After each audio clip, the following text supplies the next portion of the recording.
Friends, welcome to my channel.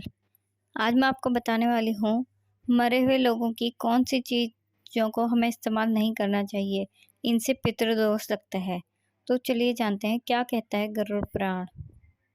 जिसने भी इस धरती में जन्म लिया है उसकी मृत्यु अवश्य होगी, यह एक बहुत बड़ा सत्य है।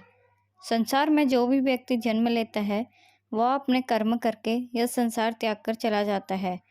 जिसने इस धरती पर जन्म लिया है उसकी मृत्यु निश्चित ही है। कहते हैं कि जिस दिन जीव का जन्म होता है यमराज उसी दिन से उसके पीछे लगे रहते हैं और जैसे ही मौत का समय आता है उसे अपने साथ लेकर इस दुनिया से चले जाते हैं। इसलिए जिसका जन्म हुआ है उसकी मृत्यु तो होनी ही है, लेकिन मृत्यु के बाद का सफ़र कैसा होगा, इस बात को लेकर दुनिया भर में कई मान्यता है। यही नहीं, मृत्यु के बाद पीछे जो रह गया है उसका क्या होगा, या यूं कहें कि मरने वाले व्यक्ति के सामान का क्या होगा, इसके पीछे भी कई धारणाएं हैं। पर मृत व्यक्ति के 3 ऐसे सामान हैं जिनका उपयोग परिजन को नहीं करना चाहिए। हिंदू धर्म में गरुड़ पुराण का विशेष महत्व है। मृत्यु के बाद इसका श्रवण का प्रावधान है। गरुड़ पुराण का वाचन किसी ब्राह्मण के द्वारा किया जाता है। इस पुराण के देवता भगवान विष्णु हैं। गरुड़ पुराण में 271 अध्याय और 18,000 श्लोक मिलते हैं।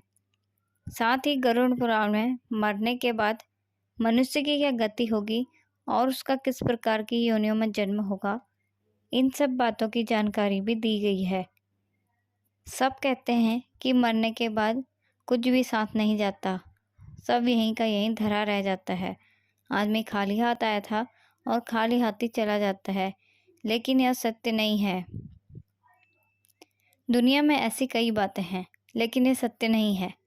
आइए जानते हैं कि आदमी जन्म लेता है तो क्या साथ लाता है और जब मर जाता है तो क्या साथ लेकर जाता है।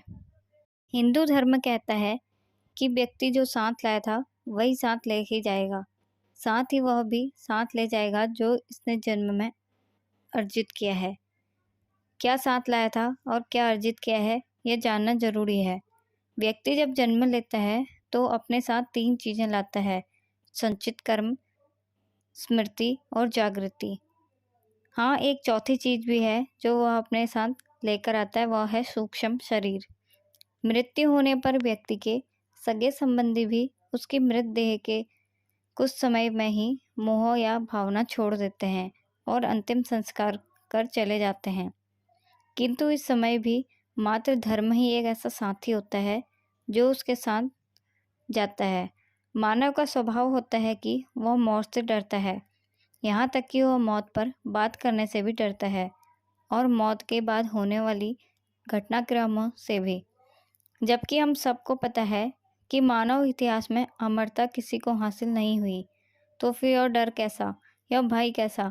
क्या मौत से भागने की हमारी आदत, मौत से सामना ना कर पाने की हमारी अक्षमता हमारे बुढ़ापे में हमारी स्थिति को और दयनीय नहीं बनाती है? कई बार लोग अपने मृत परिजन की वस्तुओं का उपयोग करने लगते हैं, लेकिन बता दें कि गरुड़ पुराण के अनुसार मृत व्यक्ति की कुछ ऐसी चीज़ें हैं जिन्हें भूल कर भी किसी दूसरे मनुष्य को इस्तेमाल नहीं करना चाहिए। तो चलिए जानते हैं कौन सी हैं वो चीज़ें। मृत व्यक्ति के गहने। मान्यता है कि मृतक व्यक्ति की आत्मा का आभूषण के प्रति लगाव अपने कपड़ों से ज़्यादा होता है।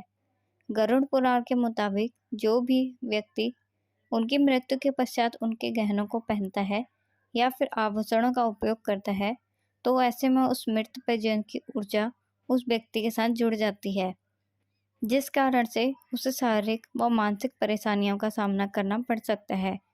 इसलिए मृतक व्यक्ति के गहनों को पहनना नहीं चाहिए, लेकिन आप इन गहनों को घर में संभाल कर रख सकते हैं या फिर इन गहनों को नए तरीके से बनवा कर भी पहन सकते हैं, लेकिन उसी अवस्था में ही इन गहनों को नहीं पहनना चाहिए। अगर मृत व्यक्ति के मरने से पहले आपको अपने गहने भेंट में दिए हैं तो आप इन्हें पहन सकते हैं, लेकिन अगर मृत परिजन ने गहनों को संभाल कर रखा हुआ था जिससे उनका बहुत अधिक लगाव था, तो इसे भूलकर भी पहनने की गलती ना करें। कपड़ों का इस्तेमाल। गरुड़ पुराण के अनुसार मरे हुए व्यक्ति के कपड़ों का कभी भी इस्तेमाल नहीं करना चाहिए। ऐसा करने से मृत व्यक्ति की आत्मा उस व्यक्ति से जुड़ जाती है जो इसका इस्तेमाल करता है। साथ ही मृत व्यक्ति की यादें उस व्यक्ति को सताने लगती हैं, जिस कारण वह मानसिक और शारीरिक रूप से कमज़ोर हो जाता है। इसलिए मृत व्यक्ति के कपड़े भूलकर भी नहीं पहनने चाहिए। आप मृत व्यक्ति के कपड़े दान कर सकते हैं, जिससे उसकी आत्मा को शांति मिलेगी। मृत व्यक्ति की घड़ी। व्यक्ति की मृत्यु के बाद भी उसकी घड़ी में उसकी सकारात्मक और नकारात्मक ऊर्जा बसी हुई होती है। जो भी व्यक्ति मृत व्यक्ति की घड़ी को पहनता है, उस पर इन ऊर्जा का नकारात्मक प्रभाव पड़ता है और वो मृत परिजन व्यक्ति के सपनों में बार बार आकर उसे कष्ट देते हैं। अतः आप भी मरे हुए व्यक्ति की घड़ी का इस्तेमाल भूलकर भी ना करें। अगर आपको मेरी वीडियो पसंद आए तो चैनल को सब्सक्राइब कीजिए और शेयर कीजिए ताकि मैं रोज़ नई नई वीडियो आपके लिए ला सकूं।